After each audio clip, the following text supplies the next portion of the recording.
Read that again, not as philosophy, as a mirror. Because if accepting yourself completely is the most terrifying thing a man can do, then what does it say about a man who cannot even accept that he deserves better than what he is currently living with? That is not a question. That is the entire video. There is a specific kind of pain that has no name in the English language. It is not heartbreak. It is not failure. It is not loneliness.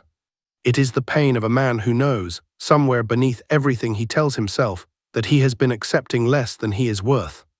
In his relationship, in his work, in the way people speak to him, in the way he allows himself to be treated when nobody who respects him is watching.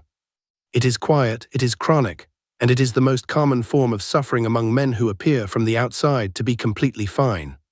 You know this pain not because I am describing it well, because you have felt it. In the moment after you said yes, when everything in you wanted to say no.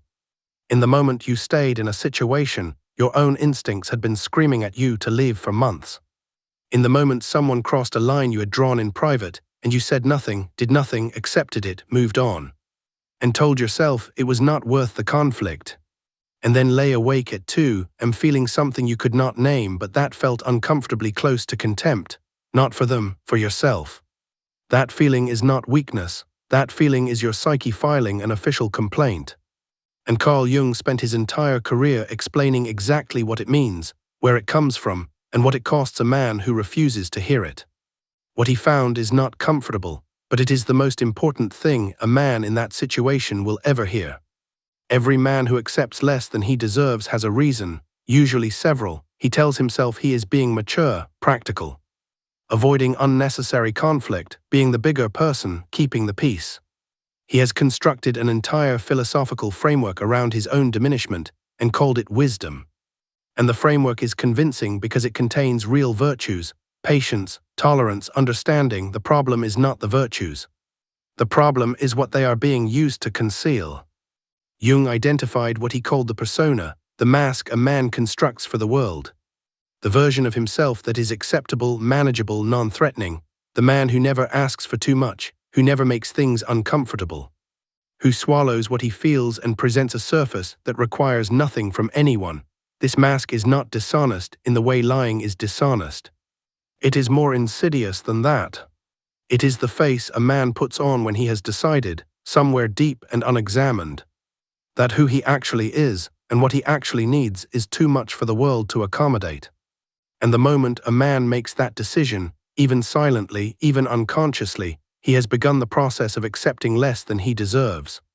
Not because the world demanded it, because he preemptively surrendered to a world that had not even made its demands yet.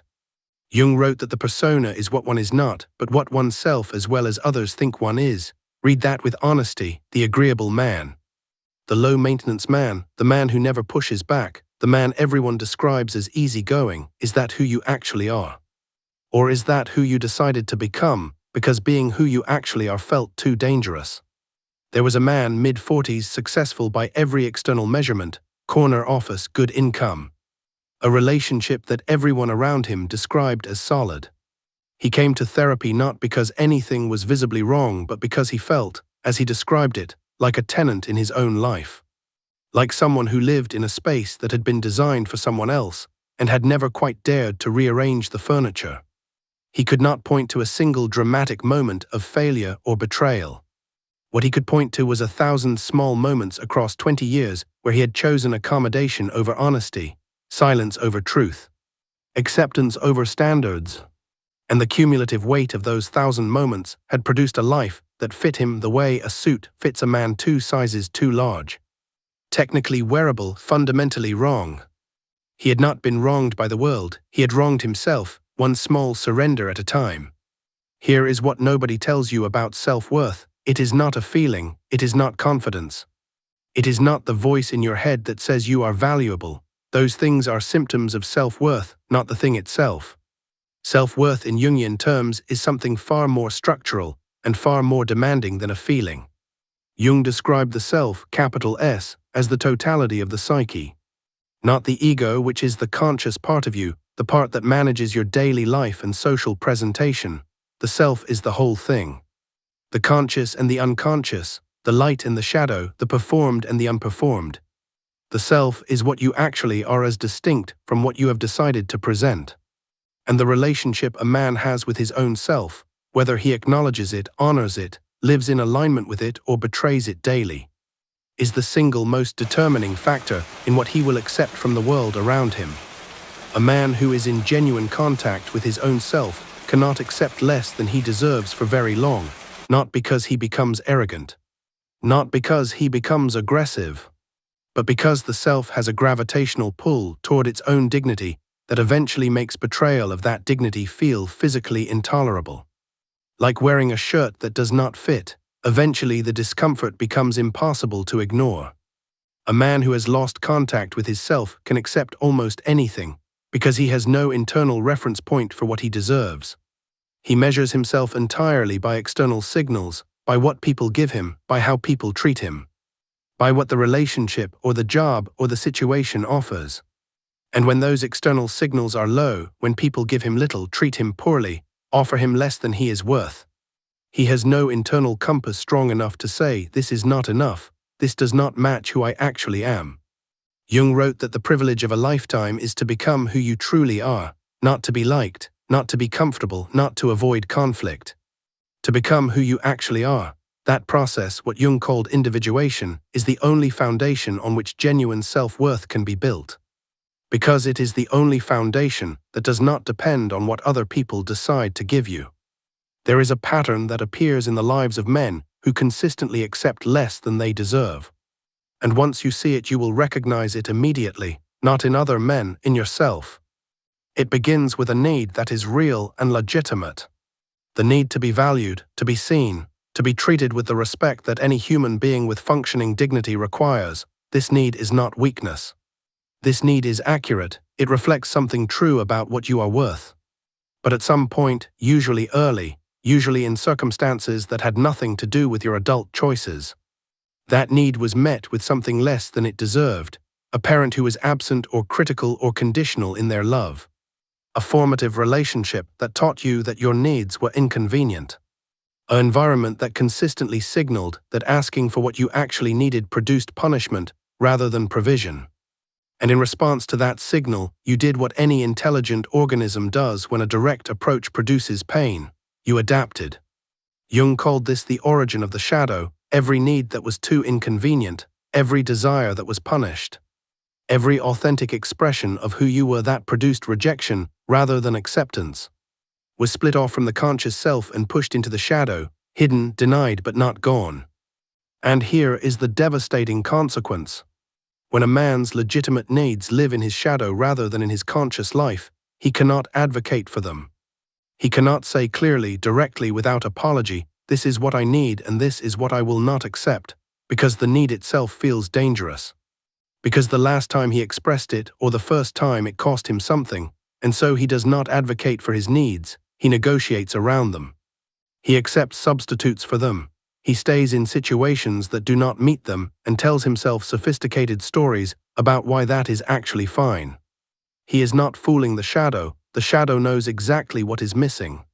And the shadow will continue to register the deficit in every way available to it, through the chronic low-grade dissatisfaction he cannot explain, through the rage that surfaces at disproportionate moments, through the dreams, through the body. Through the too-am feeling that has no name, but that feels uncomfortably close to contempt for himself. There was a man who spent 11 years in a friendship that consistently left him feeling smaller after every interaction. The friend was not cruel in any obvious way, he simply had a habit of minimizing, of redirecting attention to himself, of receiving but never truly giving, and the man stayed, year after year, making excuses for the dynamic. Telling himself that real friendship requires tolerance, that loyalty means staying, that expecting more was asking too much. He did not stay because he respected the friendship. He stayed because some part of him believed, without ever articulating it clearly, that this was the quality of connection he was capable of attracting, that wanting more was evidence of arrogance rather than evidence of worth, that his own needs were the problem rather than the dynamic. When he finally ended it, not in anger but in quiet recognition, the feeling that arrived was not the loss he had anticipated, it was relief. and beneath the relief, something older and more significant, the faint beginning of self-respect. The ancient Stoics had a concept they called the dichotomy of control, what is within your power and what is not. Marcus Aurelius returned to it in almost every entry of his Meditations. The Stoics were not wrong about this distinction. But Jung identified something the Stoics missed, something that sits beneath the question of what is in your control and what is not. The question of what you believe you deserve. Because a man who does not believe he deserves better will not use his control to pursue it. A man who has internalized the message that his needs are too much, that his standards are arrogance, that accepting less is virtue rather than self-betrayal, will stand in front of every open door his life presents him and choose to stay in the hallway, not because the door is locked, because some part of him has decided he does not belong in the room. Jung identified this as the core wound of the uninitiated man, the man who has never truly confronted his own shadow, who has never sat with the parts of himself he split off and asked what they are carrying, who has never done the terrifying work of accepting himself completely, which is precisely what that opening quote describes as the most terrifying thing a man can do. The uninitiated man measures his worth by what he receives. The initiated man measures his worth by what he knows himself to be. And what he knows himself to be is not negotiable. It does not go up because someone treats him well. It does not go down because someone treats him poorly. It is a fixed internal reference point from which everything else is measured. And anything that falls below that reference point is not accommodated, it is corrected or it is left. Not in anger, not in drama. In the quiet, certain, undramatic way that a man who knows his own value moves through the world, he does not argue about what he deserves.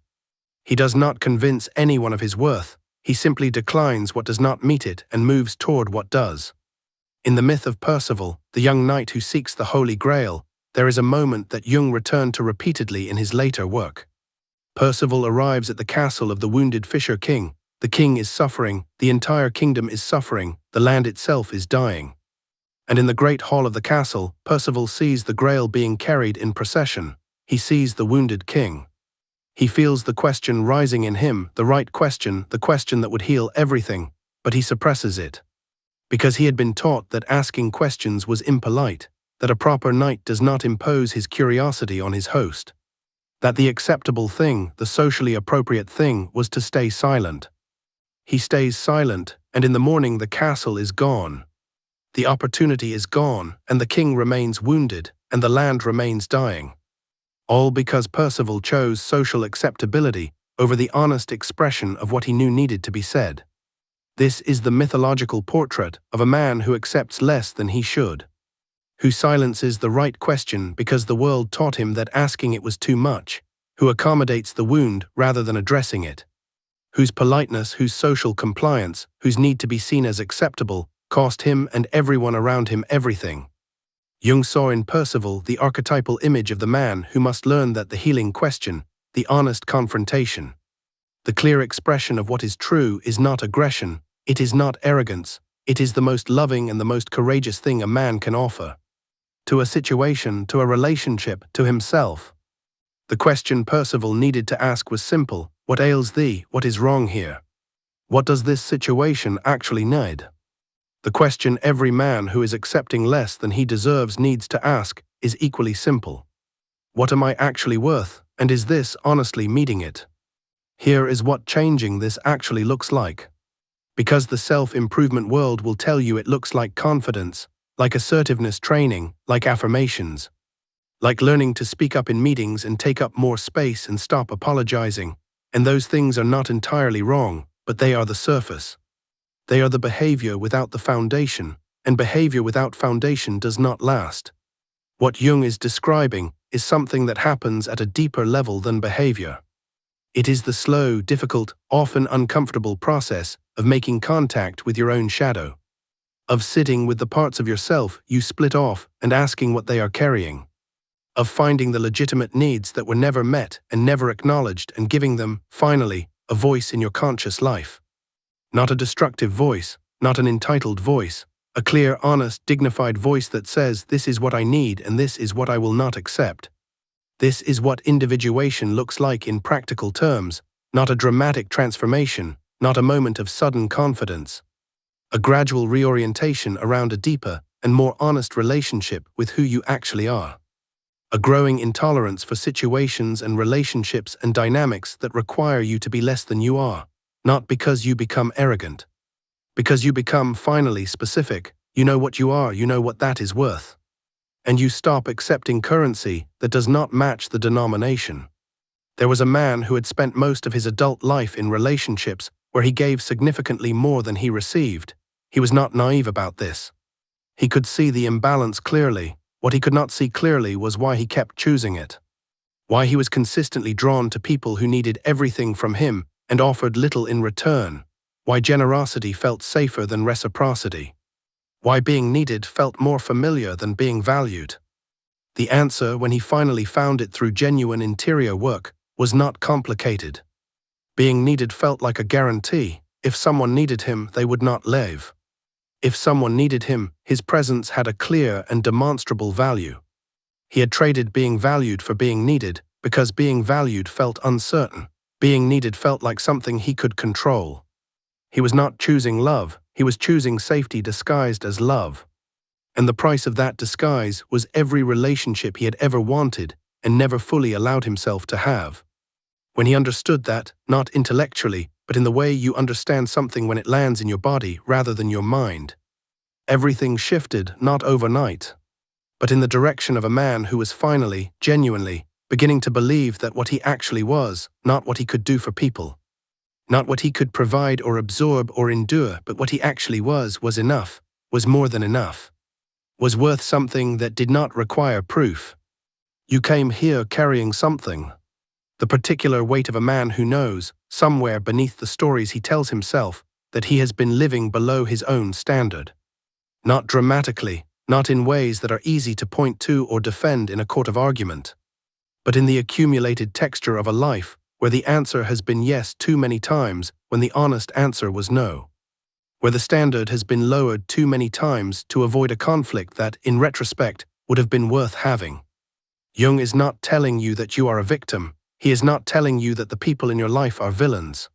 He is telling you something far more demanding than either of those things. He is telling you that what you accept is a direct reflection of what you believe you deserve. And what you believe you deserve is a direct reflection of how much contact you have made with who you actually are. The work is not to become more confident, the work is to become more honest about what you need, about what you are worth.